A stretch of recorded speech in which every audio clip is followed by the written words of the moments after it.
Magandang araw mga tagapakinig. Sa ngayon ay nasa edad 79 na ako. At dahil may edad na ako, naging libangan ko na rin ang pakikinig sa YouTube kapag wala akong ginagawa.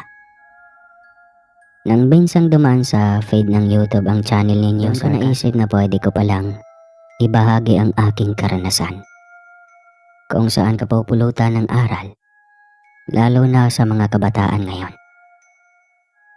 Bago ko sisimula ng pagkukwento, ipapakilala ko lang ang aking sarili. Ako po si JC, Tubong Kapis. Nangyari ito taong 1987. Dito rin sa mismo sa lugar namin. Medyo hirap na ako sa pagkwento, sir. Kaya ikaw na po ang bahalang mag-ayos ng kwento ko. Desyembre ng taong iyon nang mapagpasyahan naming magkatrabaho na mamasyal. Para naman makapag-unwind kami. Buhat sa ilang buwan na pagtatrabaho. 3 kami. Kasama ko si Gerald at Nelson. Para naman kahit papano ay makapagliwaliw kami mula sa stress sa trabaho. Napagdesisyon na namin na magtungo sa isa sa mga magandang lugar dito sa Capiz. Ginamit namin ang sasakyan ni Nelson na kotse. 9:00 na ng gabi nang bumiyahe kami paalis sa amin. Ako ang nagmamaneho nun. Habang nasa daan, paganda-ganda pa kami dahil mukhang mag-i-enjoy kami sa pupuntahan namin. Patuloy lang ang pagbiyahe namin nang mapadaan kami sa lugar na wala ng ilaw. Grabe namang dilim dito. Wala bang aksyon ng gobyerno sa mga ganito? Ay nako, gobyerno nga naman. Reklamo ni Gerald. Natawa na lang ako sa reklamo ni Gerald. Si Nelson naman ay nakatulog. Hanggang sa may natanaw na kaming kabahayan. At doon naman nagkataon na biglang tumirik ang sinasakyan namin. Dahilan para magising si Nelson. Anong nangyari mga brad? Tanong ni Nelson. Mukhang naplatan tayo mga brad. Ano kayang nangyari? Mukhang maayos naman ang umalis tayo Sabi ko. Napapailing na lang ako at bumaba ng sasakyan para tignan kung ano ang nangyari. O baka naplatan kami. May nakatusok pala na bakal at nakausli ito sa gulong. Wala pa naman din kaming ekstrang gulong nun dahil okay naman ang gulong. Anong gagawin natin ngayon? Napatingin si Gerald sa kabahayan di kalayuan. Sa tansya namin ay 12:00 na ng hating gabi. Sinabi ni Gerald na mas magandang humingi kami ng tulong sa mga taga roon. Baka sakali may pumunta ng bayan para maayos ang sasakyan. Sumang-ayon naman kami. Hanggang sa bigla na lang. Anong ginagawa niyo rito? Napasigaw pa kami ng bagya nang may marinig kaming nagsalita mula sa aming likuran. Napalingon kami at nakita ang isang lalaki na may katangkaran. Medyo may kahaba ang balbas at kayumanggi ang kanyang balat. Napakunot mo ako nang mapansin ng biglang namula ang kanyang mga mata, pero kaagad din iyong nawala. Sinabi ni Gerald na namplatan kami. Yumuko ang lalaki para tignan ang flat na sasakyan namin. Taga doon po ba kayo, Manong? Para sana makahingi kami ng tulong?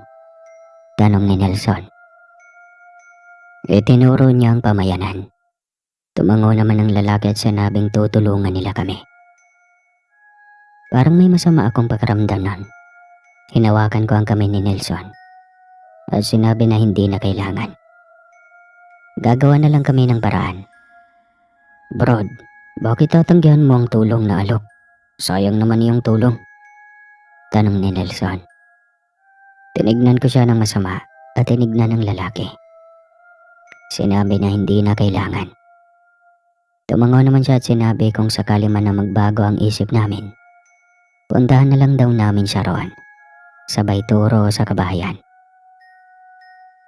Nang makaalis ang lalaki, huwag mo na tayong magtitiwala kung kani-kanino. Lalo na dayo tayo rito, sabi ko. Sumang-ayon naman si Gerald. Si Nelson ay reklamo ng reklamo. Mga ilang minuto ang makalipas ay hindi ko na rin mapigilan. Kaya naman ay papatusin na namin ang inaalok na tulong niya. Hanggang sa naglakad na kami papunta roon sa mga kabahayan. Sakto namang lumabas ang mga tao at gano'n na lang ang tingin sa amin.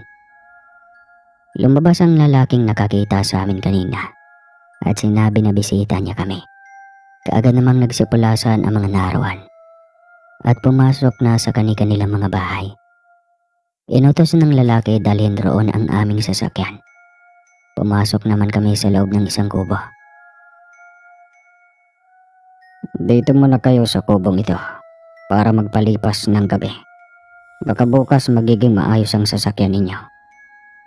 Alok ng lalaki. Tumango kaming tatlo. Pumasok kami sa loob at nakita ang isang kama roon. Nakatre. Nahiga na agad si Nelson dahil inaantok pa daw siya. Sumilip ako sa bintana at napaatras nang makita na may lumapit sa lalaki na isang matanda na may mabubulang mga mata. Lumapit ako kay Gerald na nasa katre na at mukhang malalim ang iniisip. May napapansin ka ba sa kanila? Tanong ni Gerald. Yung mga mata ba nila na namumula ang ibig mong sabihin? Tanong ko. Tumango si Gerald. Sinabi niya na maging maingat kami. Mahirap na at baka may balakin silang hindi maganda sa amin. Hanggang sa napasabi bigla si Gerald na baka daw aswang sila. Nasinang ayunan ko naman. May alam naman ako tungkol sa aswang dahil ang aking lolo ay isang manggagamot. Sakto namang nasa sasakyan ang ilang pangontra naming dala. Tinanong ni Gerald kung ano ang gagawin namin. Kailangan ipagawa na natin ang sasakyan mamaya. Kailangan na nating makaalis rito. Iba ang kutob ko eh. Suwestyon ko. Sumang-ayon naman si Gerald. Lumabas kami ng kubo at iniwan si Nelson na nakatulog na. Pagkalabas namin, nakita ko ang lalaki kasama ang matanda at may kasama pang dalawang lalaki. Nag-iinuman pala sila habang nagtatawanan. Ibigay mo na kasi Bambo. Sabi ng matandang lalaki at tumawa pa. Umiling si Bambo. Ang lalaking tumulong sa amin. Yun ang tinutukoy niya. Hindi daw pwede ang gusto ng matanda. Napatingin sa akin ang isang lalaki at itinuro kami. Tumingin sa amin si Bambo at ang matanda. Naglakas loob na kaming lumapit sa kanila. Kahit na nandoon iyong takot namin na baka kung anong gawin niya sa amin. Nasa gilid na rin ang aming sasakyan. Pwede po bang gawin niyo na po ngayon ang sasakyan? Kailangan na po kasi naming makaalis eh. Naghihintay po kasi ang mga kaibigan namin roon. Pakiusap ko. Hindi ka ba makapag-antay na mamaya na gagawin? Sabi ng matanda. Sige na, ipapaayos na para makaalis na kayo. Nagpasalamat ako kay Manong Bambo. Inutosan naman niya ang dalawa na magsama ng mga kasamahan para matapos na ang sasakyan. Sumunod naman ang dalawa sa sinabi ni Bambo. Sinabihan kami na matulog na para magkapagpahinga. Lumabas na ang dalawang tinawag. Nagtungo na ang apat sa aming sasakyan at sinimulang ayusin ang gulong. Mukhang mabait yung Bambo. At saka paano kaya nila ayusin yun? Di ba kailangan nyo ng bolket? Sinabi ka naman na mukhang wala siyang balak sa amin. At hindi ko rin alam kung paano nila aayusin. Pero mas minabuti namin ni Gerald na maging mapagmatsyag. Siya na lang ang natulog at ako na ang nagbantay. Ngunit doon kami nagkamali. Dahil ako ang driver. Hindi ko na malayan na nakatulog ako na siyang hindi dapat nangyari. Hanggang sa niyugyog ako ni Gerald. Tinanong kung ano ang problema. Nawawala si Nelson pare. Saan na nagpunta? Sigaw ni Gerald. Doon ako nataranta Pero pinakalma ako ni Gerald. Hindi daw kami pwedeng mataranta dahil baka pati kami ay madamay. Isinara namin ang pinto at pinagplanuhan kung ano ang gagawin. Nang maplano na ang lahat, lumabas kami at payokong nagtatago habang sumisilip sa mga kubo at baka itinago na si Nelson. Hindi kasi nininiwala si Nelson sa mga aswang. Kapag nagkukwento ako, sasabihin niyang katang isip lamang daw. Hanggang sa huminto kami ni Gerald sa isang kubo kung saan may narinig kaming nag-uusap. Boses iyon ng matanda na kasama ni Bambo kanina. Anong gagawin natin dyan sa kasama nilang yan? Iaalay sa Diyos natin. Ano pa ba? Tumaas ang balahibo ko sa sinabi niyang iyon.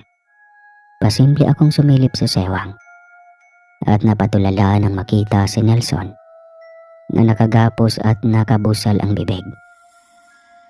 Tahimik lamang si Gerald sa tabi ko para makiramdam kung may aswang na pupunta sa gawin namin.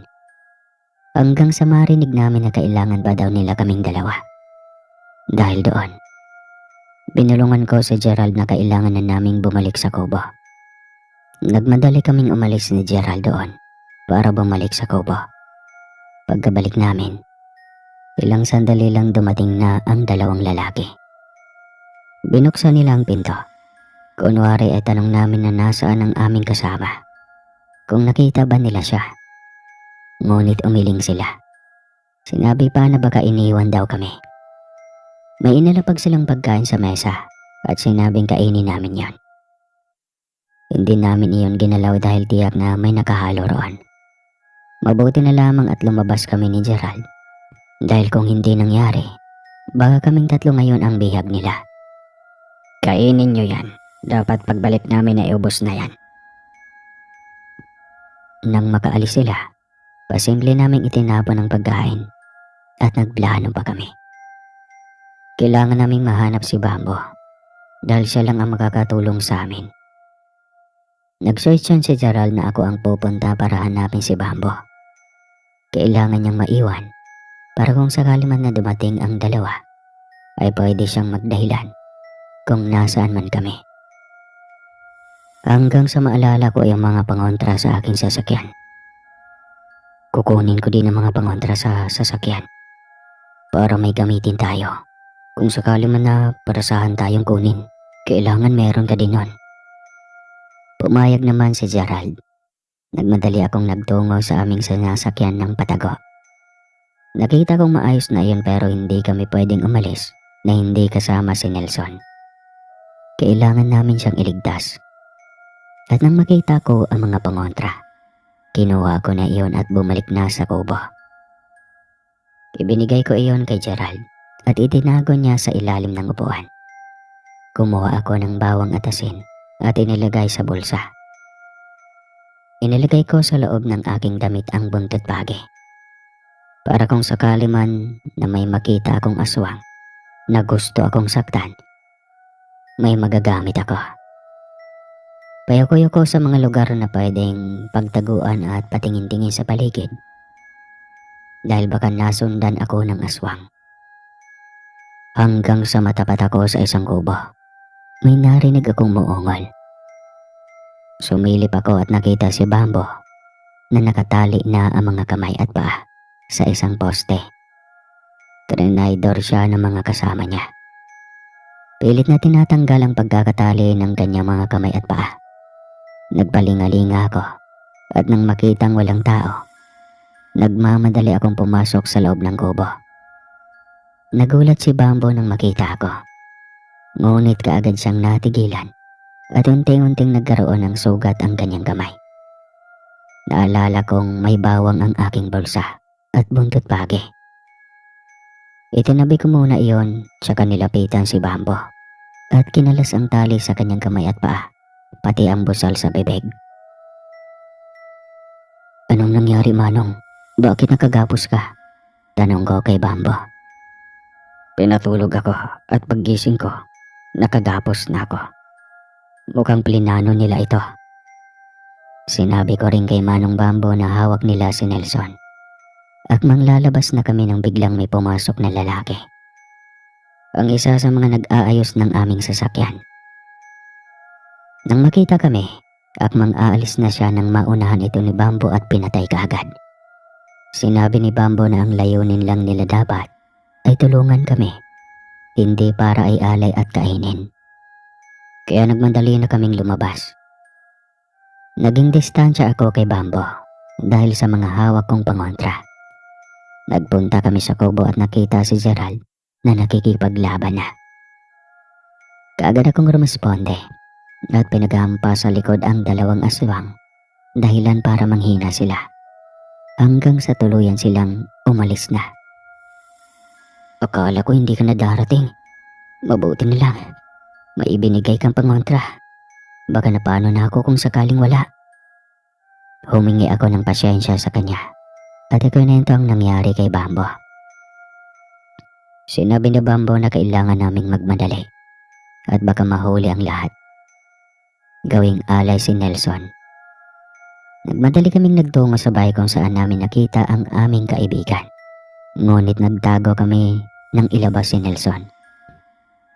Nakaramdam kami ng takot nang makita ang napakaraming aswang. Anong ginagawa nila, Manong? Tanong ko. Iniaalay nila ang inyong kaibigan sa Diyos namin. Kapag naiaalay na, kakatayin at pagsasaluhan. Napatingin ako kay Gerald. Sinabi niya na kailangan naming iligtas si Nelson. Hindi ka ba pwedeng umalis na hindi siya kasama? Tinanong ko si Bambo kung anong dapat naming gawin para iligtas si Nelson. Kailangan daw na hindi matapos ang ritual dahil mahirap na kung tsaka lang namin iligtas kapag tapos na ang ritual, dahil baka maging aswang si Nelson. Ako ang bahalang mag-distract sa kanila. Kapag nakuha ko ang kanilang atensyon, kunin niyo na ang kaibigan niyo, sabi ni Bambo. Sinabi pa ni Bambo na susunugin niya ang mga kubo, lalo na ang kubo kung saan naroon ang mga armas nila. Pumayag kami. Umalis na si Bambo. Kami naman ni Gerald ay naging mapagmatsyag. Nang makita namin sa di kalayuan na nasusunog na ang kubo, naudlot ang ritual. Nagmamadaling umalis ang ilan sa mga aswang at nagtungo roon, hanggang sa maging 2 kubo na ang nasusunog. Dahil doon, nawala ang atensyon nila kay Nelson. Iyon ang ginawa naming pagkakataon para mailigtas ang aming kaibigan. Dahan-dahan kaming lumapit kay Nelson. Nang makalapit, tinanggal namin ang lubid sa kanyang paa at kamay. Nang may aswang na lumapit, inilabas ko kaagad ang buntot pagi at inihampa sa kanyang dibdib, dahilan para masugatan siya. Tinulungan ko si Gerald na alalayan si Nelson. Ngunit nagmamadali kami dahil may papalapit na mga aswang. Nagulat na lang kami ni Gerald nang bigla niya kaming itulak. Kinuha niya ang hawak kong buntot pagi. Umalis na kayo. Ako na ang bahala sa kanila. Kailangan ninyong maligtas. Hindi ako naging maingat kaya napunta tayo sa ganitong sitwasyon. Patawarin mo ko, JC. Dahil hindi ako naniniwala sa iyo. Umalis na kayo. Sigaw ni Nelson. Wala kaming nagawa ni Gerald, kundi ang tumakbo paalis sa lugar na yon habang umiiyak. Napalingon ako at nakita si Nelson na sugatan na habang nakikipaglaban siya. Sinisisi ko ang aking sarili dahil hindi namin siya nailigtas. Masyado kasing marami ang aswang. Sabi ni Gerald, wala daw akong kasalanan. Ngunit napahinto kami ni Gerald nang may aswang na humarang sa aming dadaanan. Biglang sumulpot si Bambo sa aming harapan. Umalis na kayo. Ako nang bahala sa kanila. Huwag ninyong hahayaan na mawala ng saysay ang sakripisyo ng kaibigan ninyo. Sigaw ni Bambo. Kinalaban na ni Bambo ang kanyang mga kasamahan. Kami naman ay halos liparin na ang sasakyan. Nang makapasok, nagulat ako nang biglang sumampa sa harap ang isang aswang. Ngunit natumba ito at nakita si Bamboo na sugatan na. Pinausad ko na ang sasakyan paalis sa lugar na iyon. Habang umiiyak kami pareho ni Gerald. Nang makalayo kami sa lugar, nilingon namin ang lugar at nakita na unti-unti nang nasusunog ang mga kabahayan. Nang dahil kay Nelson, naligtas tayo. Isa siyang tunay na kaibigan. Uwi ka ni Gerald. Umalis kami sa lugar na malungkot, pero baaw namin ang pasasalamat para kay Nelson. Wakas ng kwento. Hanggang sa muli.